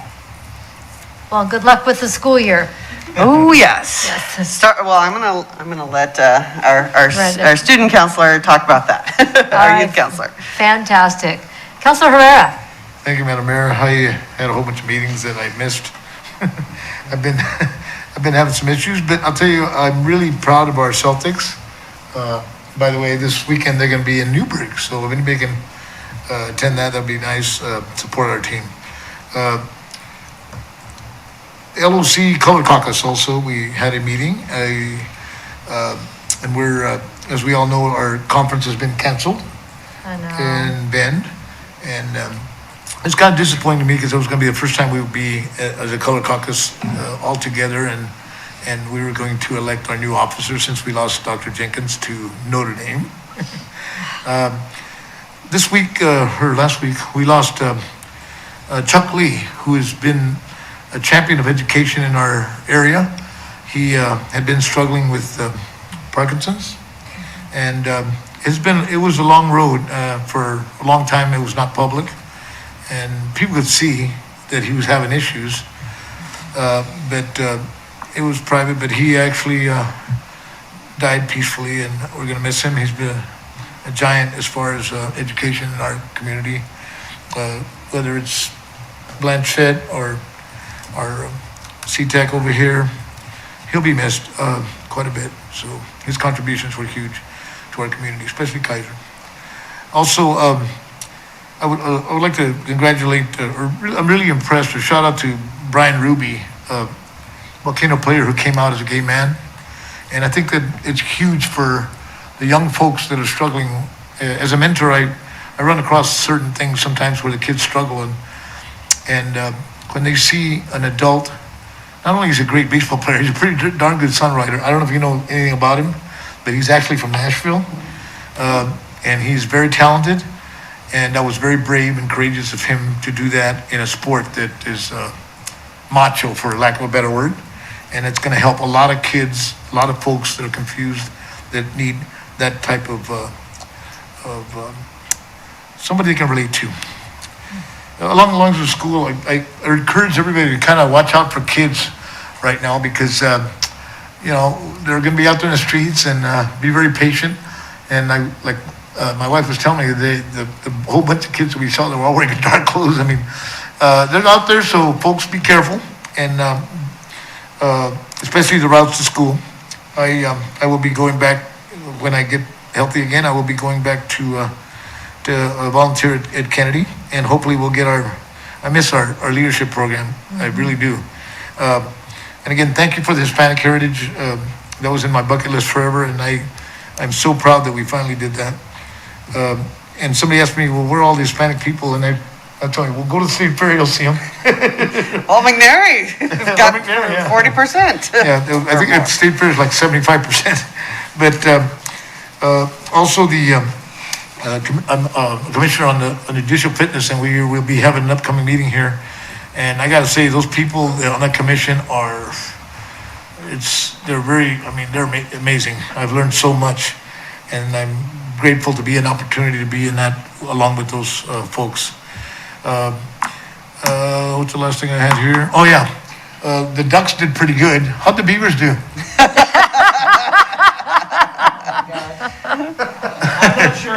By the way, I'm not sure. I was at my son's football game and I believe for Linfield University. So like I say, I want the Beavers to be second place and everything. So. And that's pretty much it for me. I've been having some issues, and I want to make sure that you folks know that I did not miss that equity meeting It's not something I don't like missing anything city stuff. But I actually missed the duck game, which is unbelievable. I had to give my tickets away. But I will continue to be here, though. Never want to miss here. Thank you very much, and I think that's pretty much all I want to say. A lot of meetings. Thank you. Thank you. We are very much up and running. Thank you so much for all of that. And Council President Smith. Thank you, Madam Mayor. Just a couple of things. I think it's going to be our last community engagement work group tomorrow, I believe. We're going to wrap that up. So excited about that and very proud of what we got done in a short period of time. So well done, Councilor Herrera. Well done, Councilor Reed. Thank you for your work on it. And then for Thursday, we have the West Keizer Neighborhood Association meeting here at the city at 7 o'clock. So make sure to come. And I'm going to be there. Thank you for the reminder email, Carol. Appreciate that. And I'm gone next week for about a week. So y'all are on your own. Don't have any drama. We'll save it for when you get back. Yeah, no. Actually, go ahead and have the drama. I'll deal with it later.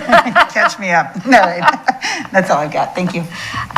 Before we go on, would you update us on the event at Detroit? Yeah. Oh, gosh, that was amazing. So this weekend, all the different cities in the canyon had different events to commemorate the 1-year anniversary of the fires, I guess, however you want to say that. It was very hard to come up with a plan for that because it's not something you really want to celebrate when your town burns to the ground. So the Detroit Lake Foundation worked with Marion County, and Marion County sponsored it. We got an ice cream truck up there. The owners, the guy owned J. James and Acme Cafe, and we got this little ice cream truck up there. It's all handmade ice cream. It's amazing, not gonna lie. And Marion County provided free ice cream for everybody in the park. But to take it to a level above, we came up with the idea to reach out to a community that's hurting right now. So we actually got a huge banner made, and it says Greenville Strong, to send to Greenville, California, from the community of Detroit, Oregon, that we stand with you. Greenville was destroyed in the Dixie Fire just a few weeks ago, and the community members came up specifically to sign that banner. And I was able to take some photos of it and put it in their Facebook page today. And the reactions of the people in Greenville are pretty amazing to read. And so we're going to actually get that banner down into Greenville and hang it up so that that community knows that they're not by themselves. And Mayor Trett said, he had a little speech, and he did want to pass on, in case no one really knows, how much the canyon appreciates the city of Keizer. There's so many different organizations, so many different people, so many, groups of just everybody who just literally stepped up and stood up and helped that community in the canyon the night of the fires and since then. So the love and appreciation of that community, and I know the Mill City and Gates, it's very strong. So well done, and thank you for being the way you guys are. Thank you very much, and our thoughts and prayers also go to Greenville, California, all the folks there. Councilor Day. I don't have anything to report. All right, thank you very much. Go Linfield. This is Wildcats, right? Yep. All right. Councilor Duran. I don't have much to report either. I did enjoy the ice cream in the park yesterday, or Sunday. It was already Tuesday. So yeah, it was a great event, and just seeing people there that were instrumental in bringing things back to where we're at right now up there. It's nice to see things moving and people actually there to enjoy what's come up, or what's grown up in the last year. Thank you so much, and I know you've worked very, very hard up there, both professionally and personally, and Keizer shows up for Keizer and for our community. Thank you so much. I only have a couple things to add real quick. Oh, yes. Oh, youth counselor, thank you. Then I'll circle back. So it is my pleasure to introduce youth counselor Miranda Coleman. Welcome. Thank you for having me. Thank you. I appreciate it. Well, tomorrow is the first day of school. The freshmen had their first day today, and it was very successful. I was there, and a bunch of our leadership kids were there, getting it all together, rallying up all the freshmen, and it just really made me look back on how I'm going to be a senior starting tomorrow, and I'm just helping these kids. I was once there, and it's crazy. It's actually crazy. Time flies. They say that, but you don't realize it until it actually happens. Till you're a senior. Yeah. So, yeah. But one thing that I wanted to say was before school even started happening, I put together the Palmacia Park cleanup with some of our leadership seniors on our board, and it was pretty successful. Almost everybody showed up out of our, we call it the senior 9 because there's 9 of us and we have different directorships, and my directorship is the community service directorship. So I put that together, and I'm just looking at trying new things, because that was definitely a new thing for our leadership class, and also just making the previous things, like they have the blood drive there. That's what I will be in charge of eventually, making those things better. So yeah, I just wanted to mention that because I was kind of proud of it. As you should be. And the neighborhood association over there, they were pretty happy about it as well. I heard the same thing. Ms. Dorfler here from the neighborhood association is like, yeah, thumbs up. Absolutely. Thank you. We had a really fun time. Like, it was super fun.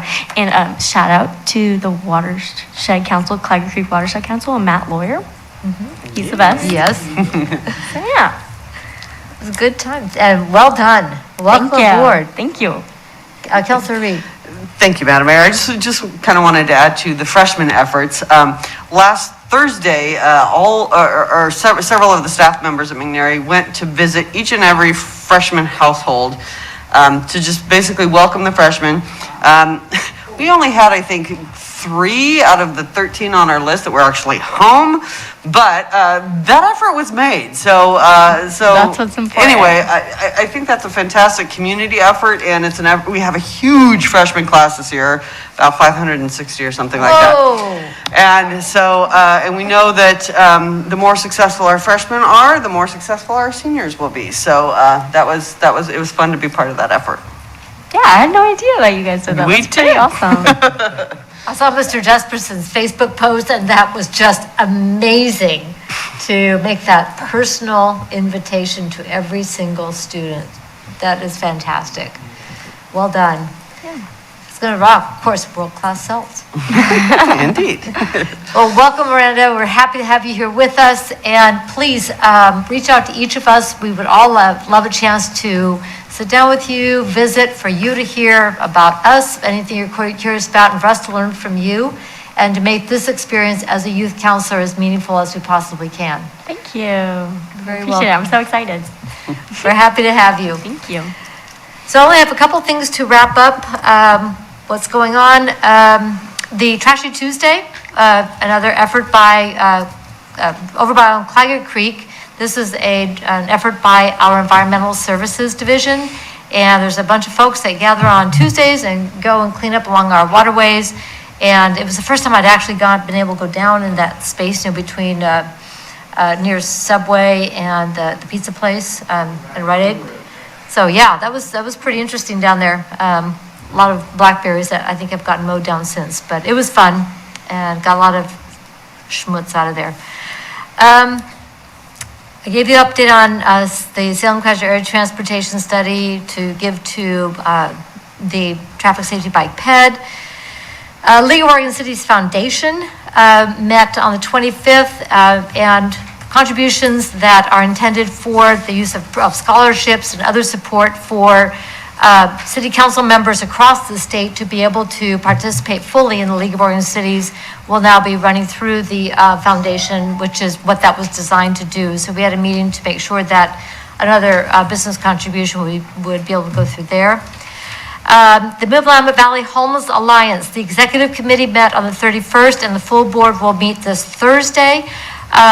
Council, we talked a little bit about the Youth Advisory Board, which is amazing. Tricia Frizzell, Keizer, she's rocks, she's amazing, is the point person with the Mid-Willamette Valley Community Action Agency.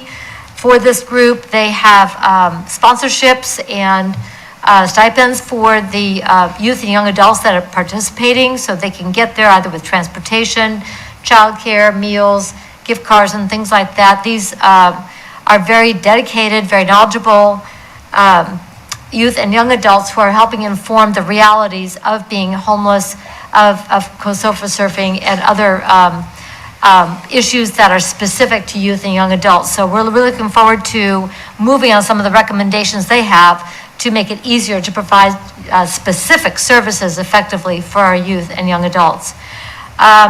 Also, the big news is that the notice of funding opportunity, used to be NOFA. Notice of funding opportunity has finally dropped from the Housing and Urban Development from HUD. That means a funding opportunity for all of our nonprofits. And the Homeless Alliance is the collaborative applicant. So we're going to be gathering that up, getting those applications to HUD to bring more money in to keep the good work going for the amazing services that are being provided to people who are homeless, housing insecure, in recovery, and then specific populations, our veterans, our chronically homeless, people with mental health needs, youth and young adults, domestic violence survivors, and so forth. So moving forward on all fronts and getting more and more done. One more big shout out to be thinking ahead is the Warming Shelter Network. It's nice and warm outside right now, but we know it's not going to stay that way. And nobody's waiting to, hey, gee, I think the temperature dropped, maybe we should do something. No, we're continuing to build as a region on what we have available for people and to be able to increase facilities, services, support for not only just on cold days, but on wet days and so forth. The definitions are expanding because, quite frankly, just because it's below 32 degrees doesn't mean that's the only parameter for getting people into safe shelter. So that's continuing to expand. What about like smoke? And smoke, yes, air quality, yes, that has been added. You are absolutely correct. So when we had the fires last year, bringing people into safe air quality was very important, which is part of what helped that group think, we're going to have to expand this. The ice storm was another one. And then one more, Fire Out West. So several times we've seen Mr. Omar Alvarado come here to talk about the event that was at Volcano Stadium on Sunday, the 5th. I had the pleasure of going for part of the time there. They had professional bands, they had art, they had a few food trucks and so forth. It was their first time to try to scale up from what they've done in the past. But the thing that got my attention very quickly was the mural art. Blew me away. They had these huge plywood mural spaces that could be painted, and they had constructed them the night before. By the time I got there, they were done. And the professional level of art on each of those panels absolutely was amazing. I immediately talked to the organizer, got his permission to take some pictures, send them to Lori Christopher on the Public Arts Commission. And he's also going to get us a portfolio. These are amazing local urban art professionals. I mean, these guys are fantastic. So we can finally have people we can talk to. We've talked about the skate park, if we were going to do anything there. We've talked about doing mural art that's more urban style art. Where would that go? What would that look like? Also, these guys not only do the big pieces, they also do gallery-sized pieces. So they're going to put together a portfolio, get it to our Arts Commission to open that conversation about hopefully doing a hanging art display here. Also told them about our emerging artists and student artists. McNary, we'd love to get some of our students displayed there, but also some of these other arts organizations that mentor some of the young artists. Love to get, again, an application with a portfolio to go to the Public Arts Commission. So the contact information is on our website. It was fantastic, beautiful work. I only have a couple of pictures on my Facebook page, just to kind of whet your appetite. But it was a lot of fun. It was a great energy, and the art was right there. Was just an amazing contact that I was able to make with these fantastic artists. So congratulations to Omar and his crew. Congratulations to the vendors who are out there and the artists that made that a very nice event. So with that, I will wrap up, and that is council members' report. I do want to acknowledge couple meetings ago, Councilor Herrera and we were talking about additional outreach for minority-owned businesses in Keizer, and I sent you an email and asked for contact information for beyond what we already have, and you have provided that for me, and you're going to get me a couple more emails, which will be thankful. I just have a list, so that will be helpful. So I'm going to be handing this list over once we have the emails to Mr. Wood, so we can make sure that we also add this to our database for outreach for business contacts. So thank you very much for responding to that. Much appreciated. And one last thing. I got a very nice email from Patty McCollum from the Red Cross. On the 24th, we had a blood drive here, and the goal that they had was 24 units, 100%, got it. And they wanted to express to us that their thanks for being able to use our facility. Thank you for showing your support of the community by sponsoring an American Red Cross blood drive, especially during this public health emergency in a most difficult time for humanity. The need for blood is constant, and your efforts to ensure a safe and stable blood supply is available for people in need. Your blood drive results are below, and we encourage you to share this information with donors, volunteers, and members of your organization, along with our heartfelt thanks. Examples of the types of help by blood donors can be found on our website, redcrossblood.org. So thank you very much to everybody who donated, organized, supported. Thank you to our city staff for helping, once again, the Red Cross be able to feel welcome and operate a blood drive right here at Keizer City Hall. That is all I've got. Okay, agenda input. September 13th, next Monday at 6 p.m., we will meet here for a work session, our annual parks tour. Ms. Davis, are we meeting here? Here? Right. At the gazebo. At the gazebo. Food will be available at 5:30 and tour leaves at 6. Okay. If you want to eat, council members and parks board members show up at 5:30. September 20th, 2021 at 7 p.m. we will meet in regular session, and then October 4th at 7 p.m. we will meet in regular session, and Mr. Harry, you will let us know if we're able to secure a date with the Prothman Company between now and then. All right, is there anything else for the good of the order? Councilor Day? Nothing on September 27th. September 27th is an open day, so that would be a possibility. We don't have anything scheduled at this point.